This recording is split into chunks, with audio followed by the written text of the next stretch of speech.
ஈஸியாக சுவையாக சிக்கன் கூட்டு செஞ்சிரோமா. அதுக்கு முதல்ல மசாலா ஒன்று ரெடி பண்ணிடலாம். அதுக்கு 2 பத்து தேங்காய் சில்லு எடுத்துக்கோங்க, 2 ஸ்பூன் பெருஞ்சீரகம், 1 ஸ்பூன் சீரகம், பட்டை, கிராம்பு, ஏலக்காய், காரத்துக்கு தகுந்த மாதிரி வத்தல் எடுத்துக்கோங்க. இப்போ தண்ணி ஊற்றி நல்லா பேஸ்ட் பக்குவத்துக்கு அரைச்சிக்கோங்க.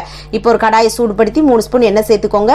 வெங்காயம், கருவேப்பிலை, தேவையான உப்பு போட்டு வெங்காயத்தை நல்லா சாஃப்டாக வதக்கிட்டு 1 ஸ்பூன் அளவுக்கு இஞ்சி பூண்டு பேஸ்ட் போட்டு அதையும் பச்சை வாசனை போகிற அளவுக்கு வதக்கிட்டு கழுவி சுத்தம் பண்ணி வச்சுருக்க சிக்கன் பீசஸை ஒரு 5-6 நிமிஷம் மூடி போட்டு வேக வச்சு எடுத்துக்கோங்க. அதுக்கப்புறமா தேவையான அளவுக்கு உப்பு, சுவைக்காக ஒரு தக்காளி பழம், வேணும் அப்படின்னா 2 உருளைக்கிழங்கு சேர்த்துக்கோங்க, வேண்டாம்னா அதை நீங்கள் ஸ்கிப் பண்ணிக்கோங்க. இப்போ நல்லா கலந்து விட்டுக்கோங்க. மூடி போட்டு ஒரு 10 நிமிஷம் குக் பண்ணிக்கோங்க. குக் பண்ணதுக்கு அப்புறமா நம்ம அரைச்சி வச்சிருக்க மசாலாவை சேர்த்துக்கோங்க. மிக்ஸி ஜாரில் தேவையான அளவுக்கு தண்ணி ஊற்றி அலம்பி சேர்த்துக்கோங்க. இதை குழம்பு பதத்துக்கு எடுக்கீங்களா கூட்டு பதத்துக்கு எடுக்கீங்களான்னு பார்த்து அதுக்கேற்ற மாதிரி தண்ணி சேர்த்து குக் பண்ணி எடுத்துக்கோங்க. கூட்டு பதத்துக்கு எடுக்கிறதா இருந்தால் பக்கத்துல இருந்து நல்லா கலந்து விட்டு இறக்கிக்கோங்க.